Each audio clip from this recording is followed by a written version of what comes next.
জিহাদে আসগর, জিহাদে আকবর। জিহাদে আসগরের মধ্যে অর্জন করতে হয়, জিহাদে আকবরের মাধ্যমে রক্ষা করতে হয়। আপনি জিহাদে আকবর করতে ব্যর্থ হয়েছেন, দেখছেন কি অবস্থা হয়েছে এখন। আল্লাহ রাব্বুল আলামিন আমাদেরকে বুঝার তৌফিক দান করুন। তো জিহাদে আকবর কোনটা? জিহাদে আকবর করতে হলে আমার নবীকে বলেছেন ইস্তেগফারের জন্য। তো আল্লাহ, আমার নবী বলছেন জমিনের মধ্যে আল্লাহ দুইটা আমানত রেখেছেন, একটা আমার নবী আর একটা আউলিয়ায়ে কেরামের ইস্তেগফার। আউলিয়ায়ে কেরামের ইস্তেগফার, যেখান থেকে আমরা কথাটা শুরু করেছিলাম, কৃষক, কৃষি পেশা। এই যে পেশাটা আল্লাহ কোরআনে পাকের মধ্যে বলেছেন, আবার আরেকটা পেশার কথা বলেছেন, সানা, মানে হচ্ছে ইন্ডাস্ট্রি, কিছু জিনিস তৈরি করা। এটাকেও পবিত্র কোরআনের মধ্যে আমার আল্লাহ বলেছেন। দারুণ করে যেটা বলেছেন সেটা হচ্ছে ব্যবসা। তাহলে কয়টা পেশা হলো? তিনটা পেশা হলো না? হাল আদুল্লুকুম আলা তিজারাতিন তুনজিকুম মিন আযাবিন আলী। আমার আল্লাহ বলছেন ধরো তোমাদেরকে একটা ব্যবসা শিখায়। দেখছেন? তাহলে ব্যবসার কথা আমার আল্লাহ বলতেছেন, এটা কত আজিম জিনিস হতে পারে। তাহলে আমার নবী হাদিসে পাকের মধ্যে আপনি যদি ব্যবসার দিকে যান, তো আমাদের মূল, আমরা মুসলমানের মূল হচ্ছে ব্যবসা। আমার নবী করতেন ব্যবসা, আমার নবী প্রমোট করতেন ব্যবসাকে। তবে আমার নবী সাল্লাল্লাহু আলাইহি ওয়াসাল্লাম বলেছেন, যারা শুদ্ধ সঠিক সৎ ব্যবসায়ী, শুদ্ধ সঠিক সৎ ব্যবসায়ী, তাদের হাসর হবে শহীদদের সাথে। কত বড় কথা না? আমার নবী সাল্লাল্লাহু আলাইহি ওয়াসাল্লাম আরেকটা হাদিসের মধ্যে বলেছে, জুক জাল এবং মারজুক, মানি আমাদের এখানে কিছু জিনিস নাই, ধরেন আঙ্গুর নাই, তো আরেকজন কি করে, আঙ্গুরকে ইম্পোর্ট করে বাইরে থেকে। তো যিনি ইম্পোর্ট করেন, আমার নবী বলেছে তার রিজিকের বার আমি আল্লাহ নিয়ে নিলাম। আল জালেবু মারজুক, ইম্পোর্টার যেই, তার রিজিকের ভার আমি আল্লাহ নিয়ে নিলাম। কেন? সে আমার বান্দাদেরকে খাদ্য সরবরাহ করার জন্য যেটা তার রাষ্ট্রে নাই, সেটা বাইরে থেকে নিয়ে এসেছে, কিন্তু আমরা সেটাও নষ্ট করে দিয়েছি। তো এখন আমাদের টার্গেটকে আল্লাহ সেট করে দিয়েছেন, হাল আদুল্লুকুম আলা তিজারাতিন তুনজিকুম মিন আযাবিন আলীম। আমাদের ব্যবসার টার্গেট আল্লাহ কি ঠিক করে দিয়েছেন? আমাদের ব্যবসার মধ্যে টার্গেট দুইটা, একটা হচ্ছে আমি প্রফিট করব, আর একটা হচ্ছে আমি এইটা দিয়ে আখিরাত কামাই করব।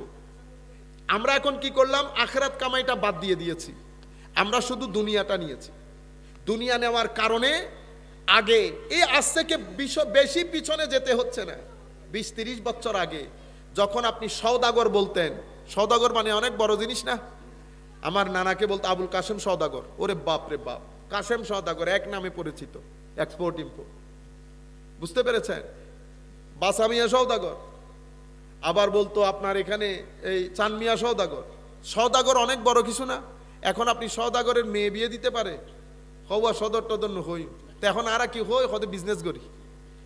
সওদাগর এটা ইংরেজিতে বলে। তো বিজনেসম্যান যিনি, সওদাগরও উনি। আঙ্গুর বলেন, গ্রেপ বলেন, আর এনাপ বলেন, কথা ঘটনা একই, ঘটনা একই। এনাপ মানিও আঙ্গুর, গ্রেপ মানিও আঙ্গুর, আঙ্গুর মানিও আঙ্গুর। এখন আপনি যদি আঙ্গুরকে আঙ্গুর না বলে গ্রেপ বলেন, লাভ নাই, ঘটনা একই, ঘটনা একই, বুলি ভিন্ন, অর্থ একই। আমি আপনাদেরকে বলতে চাচ্ছিলাম, সে জায়গাটা আমার নবী হাদিসে পাকের মধ্যেও বলেছেন, কিয়ামতের আলামতের মধ্যে একটা আলামত হচ্ছে ব্যবসায়ী বেড়ে যাবে, রাস্তা রাস্তা ব্যবসায়ী। কিন্তু মনে রাখবেন, এটা অনেক বড় জিনিস, আপনাকে আসমানে তুলবে, আবার এটা আপনাকে একেবারে নিচের থেকে নিচে নামিয়ে দেবে।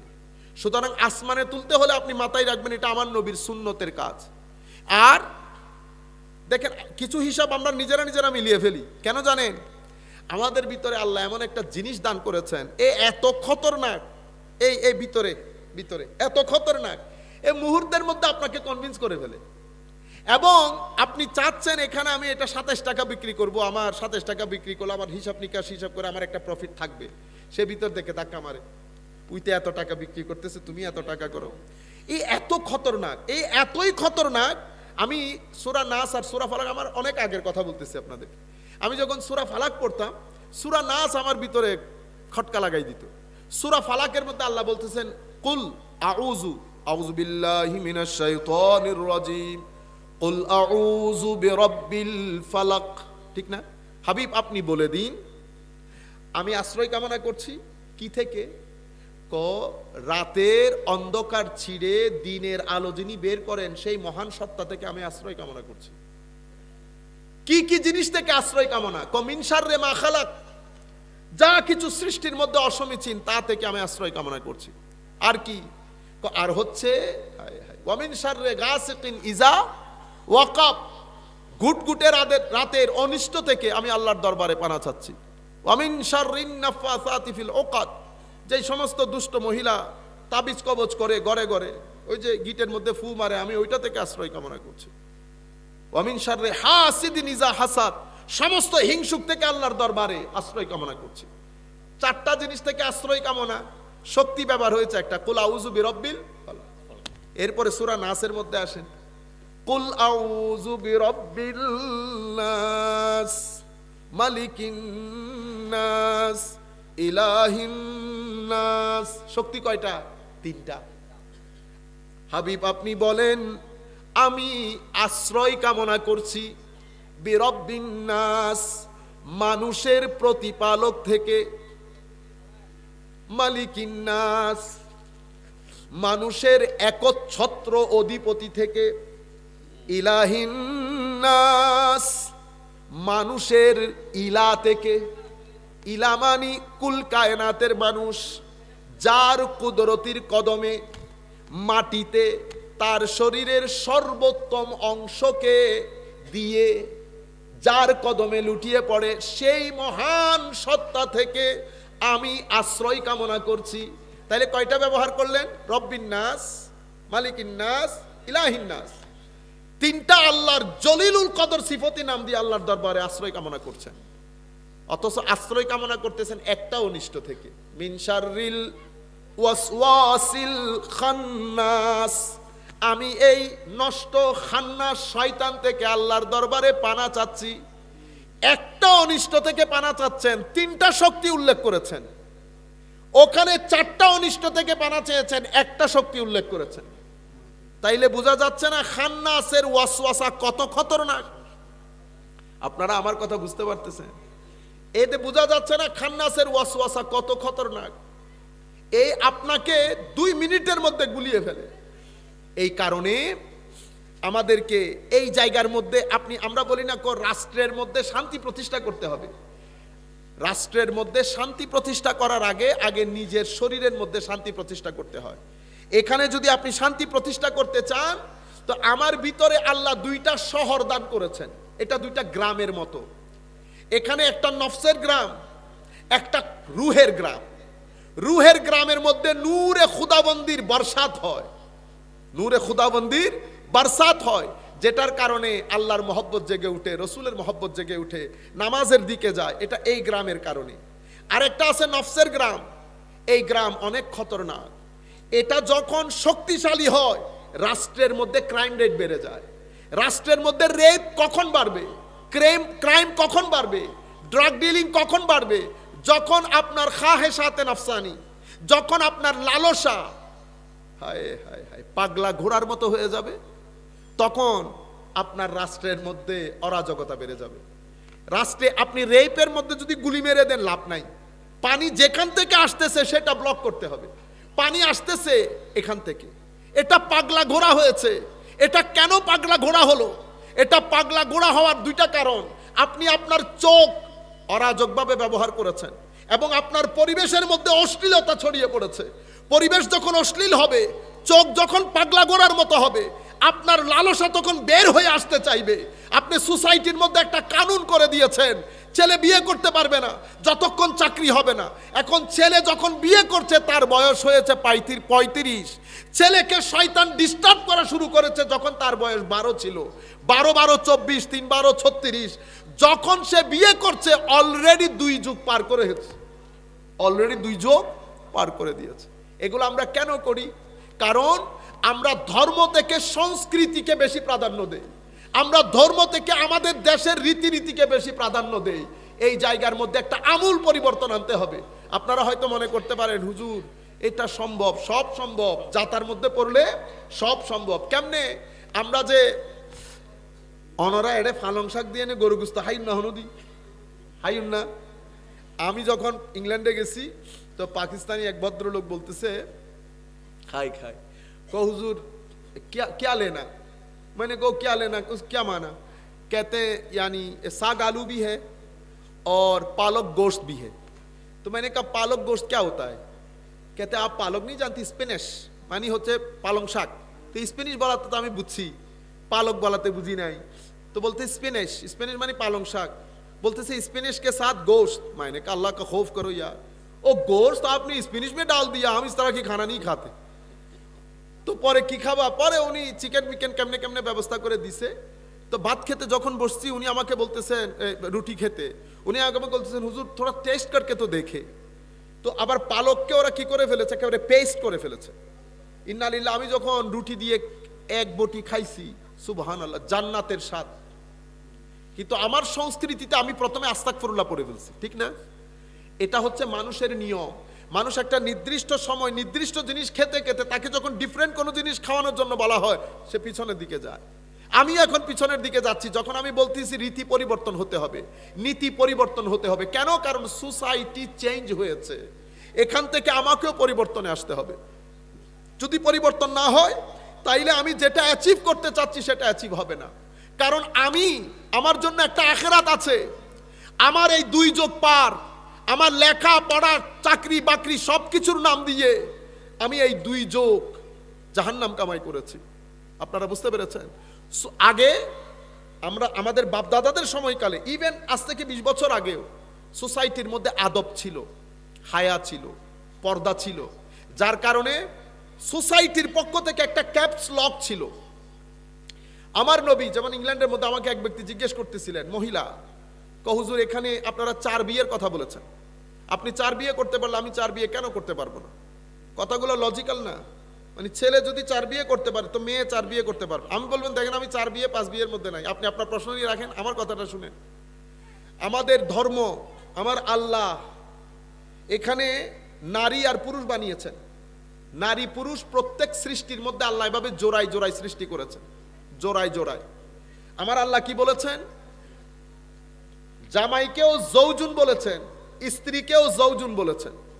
মাদ্রাসার কোন ছাত্র এখানে থাকলে ওনারা বুঝতে পারবেন, আরবির মধ্যে স্ত্রী জৌজাতুনের মাধ্যমে স্ত্রী হয়। কিসের মাধ্যমে? জাউজাতুন, একটা তা লাগাইতে হয়। জৌজুন মানে স্বামী, জাউজাতুন মানে স্ত্রী। কিন্তু আরবির কোরআনে পাকের মধ্যে আল্লাহ জাউজাতুন ব্যবহার করে নাই, বলেছে জৌজুন। কি বলেছে? জৌজুন। অমিন আয়াতিহি আন খালাকালাকুম মিন আনফুসিকুম আজওয়াজা। আজওয়াজা এটা জৌজুনের বহুবচন, জৌজাতুনের বহুবচন তো জৌজাত। জৌজাতুনের বহুবচন জৌজাত, আর জৌজুনের বহুবচন আজওয়াজ। আল্লাহ রাব্বুল আলামিন হযরত আদমকেও বলেছেন, ওয়াইজ ক্বালা রাব্বুকা আদম আলাইহিস উসকুন আনতা ওয়া যাওজুকা। তো আদম আলাইহিস সালাম তো স্বামী, যার সাথে থাকবেন উনি স্ত্রী। তো বলার দরকার ছিল উসকুন আনতা ওয়া যাওজাতুকা। আমার আল্লাহ ওয়া যাওজাতুকা ব্যবহার করেন নাই, ওয়া যাওজুকা বলেছেন। কেন? আমার আল্লাহ বলতে চেয়েছেন জৌজুন মানে পেয়ার, জোড়া, তুমি এবং তোমার জোড়া, তুমি এবং তোমার জোড়া। মাদ্রাসার যারা আছেন তারা একটু এটা আপনাদের দরকার হবে, এজন্য এটাও বলে দেই। জৌজাতুন না বলার কারণ হচ্ছে আরবের মধ্যে, আরবের আমরা কি সময় বেশি নিয়ে ফেলছি, হ্যাঁ আমরা বেশি সময় নিয়ে জৌজাতুন। জৌজাতুন ব্যবহার না করার মূল কারণ কি? মূল কারণ হচ্ছে আরব দেশের মধ্যে জাউজাতুন শব্দ এটা একটা নীচ শব্দ, এটাকে আমরা বলি লুগা রাদিয়া, নীচ। আমাদের এখানে কিছু গ্রাম্য শব্দ আছে না, বললে একটু অসম্মান হয়, তো এটা অসম্মানজনক। সেই কারণে আমার আল্লাহ এখানে আমাদের নবীদের স্ত্রীদের ব্যাপারে জৌজাতুন ব্যবহার করেন নাই, জৌজুন বলেছেন, মানে নিজের জোড়া। তো জোড়া সৃষ্টি করেছেন, ঠিক আছে। আমার আল্লাহ আমাদের এখানে অদম্য একটা পাগলা গুড়ার মতো নফস দান করেছেন। এখন আমার আল্লাহ বলেছেন মেয়েদেরকে একটা ড্রেস কোড দিয়েছেন, ছেলেদেরকে একটা ড্রেস কোড দিয়েছেন। আমাদের মাদেরকে বলেছেন এইভাবে কাপড় পরতে হবে, ছেলেদেরকে বলেছেন কাপড় পরবে, দৃষ্টি অবনত রাখবে। এরপরে কি? এরপরে পরিবেশকে বলেছে, রাষ্ট্রকে বলেছে যেন অশ্লীলতা রাষ্ট্রের মধ্যে না থাকে। এরপরে আমার নবী কি বলছেন? ইয়া মাশারাস শাবাব, ইয়া মাশারাস শাবাব মান ইসতাতা মিনকুমুল বাআ ফালিয়াতাযাওয়াজ। তোমাদের মধ্যে যারা বিয়ে করতে সমর্থ, হে যুবক তোমরা বিয়ে করে ফেলো। কেন? এটা তোমাদের চোখ এবং তোমাদের প্রাইভেট জীবনের জন্য, কিছু জিনিস অনুবাদ করা বাচ্চারা থাকে জন্য, প্রাইভেট জীবনের জন্য অনেক নিরাপদ। এটা আমার নবী বলছেন সাল্লাল্লাহু আলাইহি ওয়াসাল্লাম। তাহলে আমার নবীর পক্ষ থেকে গাইডলাইন হচ্ছে, হে যুবক, যুবকদেরকে বলছে কেন এই এই জায়গার মধ্যে। এরপরে আমাকে বলছে, যেহেতু তোমার নসলের পবিত্রতা দরকার, সেই হেতু নির্দিষ্ট টাইমে যদি তুমি বিয়ে করে ফেলো, তোমার নসলের পবিত্রতা টিকে থাকবে। আমার আল্লাহ যেটা চেয়েছেন সেটা নসলের পবিত্রতা। নসল যদি পবিত্র থাকে, মাইন্ড ভালো থাকে। কি ভালো থাকে? মাইন্ড। ছেলে জানে তার ছেলে তার বাবাকে, তার মাকে। সোসাইটির মধ্যে একটা ডিসিপ্লিন থাকে, ব্যালেন্স থাকে। কিন্তু যখন আপনি এই রাস্তা থেকে সরে যাবেন, তখন আপনার নসলের পবিত্রতা রক্ষা হবে না। এখন আমি মহিলাকে বলতেছি, আমার বোন, মা, আপনি বলেন নসলের পবিত্রতা কোন জায়গায় থাকবে? 1-4 নাকি এখানে 1-4? আপনি বলেন। আমি কোনো জায়েজ না জায়েজ অত দর্শন আমি বুঝি না। নসলের পবিত্রতা থাকবে কিনা আপনি বলেন। আপনারা বুঝতে পেরেছেন এই জায়গা। কিন্তু আমরা আমাদের পরিবেশ, আমাদের সংস্কৃতি সবকিছু মিলিয়ে এক অরাজক পরিস্থিতি সৃষ্টি করেছি। কারণ একটা বিয়ের মাধ্যমে একটা পরিবার অথবা একটা সমাজ অস্তিত্বের মধ্যে আসে। আপনি দেখেন বিয়ের মধ্যে কতটা অরাজকপূর্ণ পরিস্থিতি অতিক্রম করেন। এরপরও যদি আমি এখান থেকে আল্লাহওয়ালা, আল্লাহর ওয়ালিদের মহব্বতওয়ালা চিন্তা করি, মহালাস, এটা অসম্ভব। আমরা বিয়ের দিন থেকে আপনি মেয়ে ঠিক করবেন, পুরো গোষ্ঠী শুদ্ধ আমরা যাই না? আপনাকে দায়িত্ব দিছে কেউ? এটা তো জায়েজ নাই। আপনি যেই মেয়েকে 2 মাইক্রোবাস পুড়িয়ে দেখতে যাচ্ছেন, শরীয়ত আপনার জন্য তো জায়েজই বলে নাই। এটা তো দেখবে যারা বিয়ে করবে তারা 1 to 1। বুঝতে পেরেছেন? এরপরে আমরা শরীয়ত আমাদের পরিবার নির্ধারণ করবে দেখা দেখিটা কিভাবে হবে। এখন আমরা পুরো পরিবার যাই, প্রথম দিন থেকে অরাজকতা হারাম ঢুকিয়ে ফেলেছি, প্রথম দিন থেকে। এরপরে ছেলের পছন্দ হয়েছে, কিন্তু ছেলের বোনের জামাইয়ের পছন্দ হয়নি। মাঝে মধ্যে ইচ্ছে করে দূরে কোথাও চলে যায়। বেটা, গাইরতের একটা সীমা থাকে, বেগাইরত। ছেলে বলতেছে পছন্দ হয়েছে, ছেলের বোনের জামাই পছন্দ হয় নাই, বিয়ে করলে করো। আমি বিয়ে হাইতেন না। ও বাপ রে বাপ। মানুষের গাইরত বলে কথা থাকে, হায়া বলে কথা থাকে, এরকম বেহায়া হয়ে গেছে। আপনাকে কে দায়িত্ব দিছে? আপনি যে পছন্দ অপছন্দের কথা বলতেছেন, বেটা এটা শরীয়তের মধ্যে হারাম। তো আপনি কে পছন্দ অপছন্দ করার? মোস্টলি মেয়ের মা বাবা যাক, ভাই বোন নো এন্ট্রি। বুঝতে পেরেছেন? শুরুর দিন থেকে। এরপরে আপনারা 2-3 মাইক্রো গিয়ে হোটেলের মধ্যে দেখে বিসমিল্লাহ করে জানাই দিয়েছেন মেয়ে পছন্দ হয় নাই। এই মেয়ে মানসিকভাবে ভেঙে পড়ছে না? আমারও তো বোন আছে, আমারও মেয়ে আছে। তো মেয়ের বদদুয়া যাবে না? ছেলে বলতেছে, হুজুর 50টার মতো দেখে ফেলছি, বিয়ে হয় নাই। আমি বলছি নিশ্চয়ই কোনো না কোনো মেয়ের বদদুয়া লেগেছে। বেটা, আপনারা এই কাজগুলো করেছেন। এটা ইজিলি অনেকভাবে হ্যান্ডেল করা যায়। মেয়ে না জেনে মতো অনেকভাবে দেখা যায়। যতক্ষণ মনে করবেন যে এটা পছন্দ হবে না, আপনি আনুষ্ঠানিকভাবে দেখবেনই না। এরপরে ছেলে মেয়ে দেখবে, মেয়ে ছেলে দেখবে, দুইজন ইয়েস বলবে। কিন্তু আমরা কি করি? আমরা পারিবারিকভাবে একটা প্রেসারে ফেলে দেই ছেলে বা মেয়েকে। দেখা যায় সে রাজি নাই, কিন্তু মা বাবা পরিবেশ সবার প্রেসারে পরে ইয়েস বলতে হয়। শেষ পর্যন্ত বিয়ের পরে অরাজকতা শুরু হয়। এখন তো আবার নতুন ঢং শুরু হয়েছে। এখন ছেলেরও সম্পর্ক থাকে, মেয়েরও সম্পর্ক থাকে। মারা সবকিছু জানে, কিন্তু বাবাদের সাথে শেয়ার করে না, ভাইদের সাথে শেয়ার করে না। বিয়ের 3 দিন পরে অবস্থা খারাপ হয়ে যায়। এখন বিয়ে হচ্ছে আমাদের প্রথম জায়গা যেখান থেকে পরিবার সৃষ্টি হয়, যেখান থেকে ডিসাইড করতে পারবে যে এখানে আল্লাহর ওলি বের হবে, বিজ্ঞানী বের হবে, ডাক্তার বের হবে। আগের এত বড় বড় ডাক্তার গেল কোথায়? ডাক্তার নুরুল ইসলাম সাহেব একবার টিভির মধ্যে এনেছেন ওনার মাকে, গর্ভধারিণী। বুঝতে পেরেছেন? ডক্টর নুরুল ইসলাম যেই গর্বে এসেছে সেটা কি সাধারণ গর্ভ? আপনারা বুঝতে পারছেন? বুঝতে পারছেন? অনেক বড় মা না? মুখের মধ্যে ঘুমটা, দেখতেও পারতেছে না কেউ। নামাজি ছিলেন, পরহেজগার ছিলেন। সেই জন্য গর্বের মধ্যে আল্লাহ রাব্বুল আলামিন জাতীয় অধ্যাপক, এত বড় ডাক্তার আল্লাহ পেটের মধ্যে ধারণ করার সক্ষমতা দান করেছেন। একই স্টেজের মধ্যে আমাদের এখানকার একজন বড় গায়িকা ওনার মাকেও এনেছে, ওইটাও জাতি দেখেছে। আপনারা বুঝতে পেরেছেন? কারণ ভালো ছেলে, ভালো ফল, ভালো এই সন্তান যদি আপনি কামনা করেন, তো পেটটা ভালো হতে হবে। পেট ভালো হওয়ার জন্য হায়া লাগে, নামাজ লাগে, ইবাদত লাগে। সেই জিনিসটা তো আপনি শুরুর দিন থেকে বরবাদ করে দিয়েছেন। আপনারা বুঝতে পারছেন? এরপরে বিয়ের মোহর নিয়ে যা কিছু হয়, এরপরে বিয়ের অনুষ্ঠানে যাত্রী আমরা 1200। ও বাবা, মেহমান কি বলে আমরা কয়জন আসবো? ওলিমা খতম, ওলিমা খতম। ছেলে আমি বলতেছি আমার শ্বশুরকে 1200 আমি আসব, কিন্তু 2 দিন পরে ওলিমার মধ্যে আমি আমার শ্বশুরকে বলতেছি আপনি 100-র বেশি আসতে পারবেন না। এটাকে বেগাইরতি বলে। কি বলে? আমি শব্দগুলা কঠিন ব্যবহার করতেছি পরিস্থিতির কারণে, আপনারা মাইন্ড করবেন না। আমার কাছে অন্য কোনো অপশন নাই।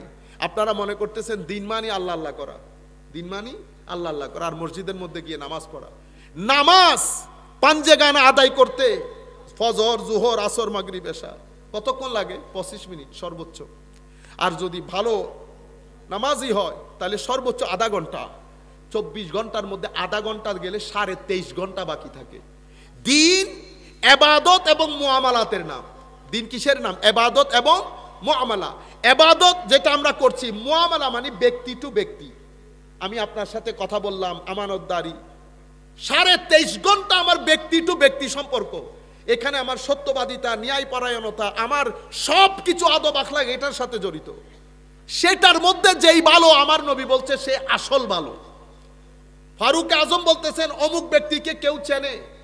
এক ব্যক্তি দাঁড়িয়ে বলতেছেন সাহাবী আমি তাকে চিনি। কিভাবে চিনেন? হুজুর আমার বাড়ি আর তার বাড়ি পাশাপাশি। না, সে বলতেছে হুজুর আমরা একসাথে নামাজ পড়ি। কোন না, আমি নামাজের কথা বলতেছি। তো হুজুর কিসে? কোন নামাজ পড়লে বোঝা যায় না। তো কিভাবে? তুমি তার সাথে মুআমালা করেছো? হুজুর না। মুআমালা না করলে কেমনে বুঝবা কে ভালো কে মন্দ? হায় হায়, তুমি কখনো প্রতিবেশী হিসেবে তার সাথে থেকেছো? যদি না করো তাইলে কেমনে বুঝবা কে ভালো কে মন্দ? আমার ভাই, আপনি যদি সফর না করেন এক ব্যক্তির সাথে, মুআমালা না করেন, এই জন্য ইসলামের 75% তালিমাত আদব আখলাকের উপর, মুআমালাতের উপর। সেই জন্য সুফিয়ায়ে কেরাম, আউলিয়ায়ে কেরাম এইটার উপর বেশি গুরুত্ব দিয়েছে। সৃষ্টির সাথে মুআমালা কেমনে? সৃষ্টির সাথে 2-3 দিন আগে ইমাম জালালউদ্দিন রুমি রাদিয়াল্লাহু তাআলা আনহু আরদা, হায় হায় আশেকদের, মানে আমি এটাকে কি বলবো, হযরত ইমাম জালালউদ্দিন রুমি হচ্ছে আশেকদের রাজধানী। আশেকদের রাজধানী।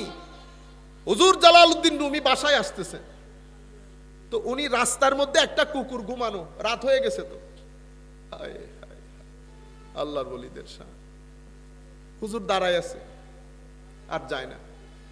1 মিনিট, 2 মিনিট, আধা ঘন্টা দাঁড়িয়ে আছে, পারি হচ্ছে না। অনেকক্ষণ পরে পিছন দিয়ে এক ব্যক্তি এসে চেষ্টা করতেছে কুকুরটাকে তুলে দেওয়ার জন্য। জালালউদ্দিন রুমি হাত ধরে ফেলছে, খবরদার বেটা। হুজুর কেন? ওর ঘুম ভাঙিয়ে দিল, ওর কষ্ট হবে। আপনারা বুঝতে পারতেছেন তাসাউফ কাকে বলে, সুফিবাদ কাকে বলে? আমরা যেটাকে তাসাউফ বলতেছি এটা নিরেট ব্যবসা। আমরা যেটাকে সুফিবাদ মনে করতেছি এটা নিরেট আনুষ্ঠানিকতা, রসম রেওয়াজ। তাসাউফ, আপনি যদি আমাকে বলেন হুজুর এক বাক্যে বলেন সুফিবাদ কি, আমি বলবো আমার শেখ যেভাবে বলেছেন, হুসনুল মুআমালাতি মাআল খালকি ওয়াল খালিক। আল্লাহ এবং আল্লাহর বান্দাদের সাথে, আল্লাহ এবং আল্লাহর সৃষ্টির সাথে সদ্ব্যবহার করার নাম তাসাউফ। আল্লাহ এবং আল্লাহর সৃষ্টির জন্য মহব্বত রাখার নাম তাসাউফ। হযরতে জালালউদ্দিন রুমি পার হচ্ছে না, ধরে ফেলেছে কোনা, কুকুর ঘুমটা কমপ্লিট করুক, ঘুম কমপ্লিট করলে তারপরে যাবে। আপনারা বুঝতে পেরেছেন একটা কুকুরের ঘুমকে পর্যন্ত কি পরিমাণ গুরুত্ব দিয়েছেন আল্লাহর ওলিরা। কারণ হযরতে জালালউদ্দিন রুমি রাদিয়াল্লাহু তাআলা আনহু তখনও মাওলায়ে রুম হয় নাই। তখন জালালউদ্দিন বাহাউদ্দিনের ছেলে। তো বাহাউদ্দিন উনার বাবা হুজুর জালালউদ্দিন রুমি, আমি যদি ভুল না করি 604 হিজরিতে উনার জন্ম। কয় হিজরি? 604। হুজুর গৌসুল আজমের এন্তেকালেরও পরে, এন্তেকালের বেশ কিছুদিন পরে হযরতে জালালউদ্দিন রুমির জন্ম। ইমাম গাজালিরও পরে, ইমাম গাজালিরও পরে হুজুর জালালউদ্দিন রুমি রাদিয়াল্লাহু তাআলা আনহু। কারণ ওনার বাবা বাহাউদ্দিন জগৎ বিখ্যাত আল্লাহর ওলি এবং আলেম, জগৎ বিখ্যাত আল্লাহর ওলি এবং আলেম, যাদের দরবারের মধ্যে, যাদের সুবতে বসার জন্য মানুষ তো, সাধারণ মানুষ তো আসতোই আসতো। দেশের রাষ্ট্রপ্রধান থেকে শুরু করে, মন্ত্রী থেকে শুরু করে বড় বড় পদের লোক ওনাদের দরবারে এসে বসে থাকতেন। এমন একজন আলেমে দ্বীন, ওখান থেকে জালালউদ্দিনের জন্ম। হুজুর আল্লামা জালালউদ্দিন ইমাম, মস্ত বড় ফকি, হাদিস বিশারদ, এলমের কোনো শেষ নাই, এলমের কোনো শেষ নাই। এই ধরনের এলমের মধ্যে অহংকারও তাকে বেশি। এমনে করে থাকা। জালালউদ্দিন রুমি এসেছেন হযরতে শামস তাবরেজের সংস্পর্শে। এটা আমি যদি এভাবে বলি, কোনোদিন যদি আল্লাহ তৌফিক দান করেন, তাইলে আমরা বক্তব্যটাকে এভাবে করতে পারবো যে আকল থেকে এশকের সমুদ্রে জালালউদ্দিন, অথবা আমরা সেটাকে এভাবে বলতে পারি যে জালালউদ্দিন থেকে মাওলায়ে রুম হওয়া পর্যন্ত সফর, এটাকে আমরা বলবো এশকের সফর। কিসের সফর? এশকের সফর। যতদিন আকল ছিল শামস তাবরেজকে বলতেছে আপনি আবার কে, আপনি কে? হায় হায়, হুজুর বলতেছেন এগুলা কি? হায় হায়। তো একজন আকলের আলেম, আরেকজন এশকের আলেম, একজনের সীনাবর্তী মোহাব্বত, আরেকজনের সীনাবর্তী কাগজের জ্ঞান। কাগজের জ্ঞান আপনারা এখানে দেখতে পারতেছেন না? এ কাগজ না? এটা আমি পড়ার পরে আমি তো জানতে পেরেছি এখানে কি কি আছে। এটা আমার মুখ, চোখ, ব্রেইন পর্যন্ত, কিন্তু এখানে যাইতেছে না। তো এখানে কখন যায়? এই শব্দ কখনো এখানে যাবে না। এখানে কি যাবে জানেন? শব্দের ভিতরের যেই নূর এবং হিকমত, এটা সিনার ভিতরে যায়। এখন এটা সিনার ভিতরে যাওয়ার জন্য সিনা পরিষ্কার করতে হয়। কার জন্য? আল্লাহর জন্য। যতক্ষণ পর্যন্ত সিনা আমার আল্লাহর ঘর করার জন্য তৈরি না করব, ততক্ষণ পর্যন্ত সিনার ভিতরে কিতাবের কাগজের নূরগুলা যায় না। তো আমি ভিতরে কিভাবে তৈরি করব? তিনটা জিনিস আপনাকে অবশ্যই করতে হবে, বরং এটা দুইটা জিনিস বলি। একটা তাসকিয়া, একটা তাসফিয়া। তাসকিয়া কি? তাসকিয়া হচ্ছে আপনার ভিতরের যে নফসের গ্রাম, সেই গ্রামের মধ্যে যতক্ষণ আপনি তওবার পানি দিয়ে সেই গ্রামকে না ধৌত করবেন, কোরআনের পানি যতক্ষণ না ঢালবেন, ইবাদতের পানি, আল্লাহর ওলিদের সুবতের পানি যতক্ষণ না ঢালবেন, ততক্ষণ পর্যন্ত এই গ্রাম পরিষ্কার হবে না। যদি পরিষ্কার না করেন, তাইলে আপনার যে চরিত্র সেটার পরিশোধন হবে না। তো এটার পরিশোধন করলে চরিত্রের পরিশোধন হয়। চরিত্রের পরিশোধন বলতে হিংসুক বিনয়ী হয়ে যায়, অহংকারী বিনয়ী হয়, কঞ্জুস কৃপণ উদার হয়ে যায়। বুঝতে পেরেছেন? মানুষ সহনশীল হয়ে যায়। সবচেয়ে বড় যে জিনিস, অতিমাত্রায় ভদ্র হয়ে যায়। এটা সমস্ত সুফিয়ায়ে কেরামের, যত আল্লাহর সুফি দুনিয়াতে এসেছেন, প্রত্যেকের তালিমাতের মূল কেন্দ্রবিন্দু কি? ভদ্রতা। কিন্তু আমাদের দুঃখের কোনো সীমা পরিসীমা নাই। আমরা সুফিয়ায়ে কেরামের কথাগুলোকে কেরামত বলে শেষ করে দিয়েছি।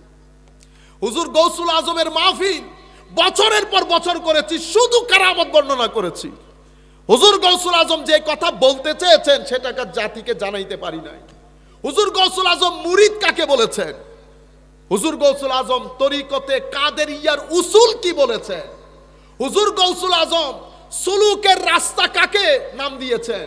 এই রাস্তার মধ্যে কি কি জিনিস ফরজ হিসেবে বর্ণনা করেছেন, এটা জাতির কাছে আমরা তুলে ধরতে পারি নাই।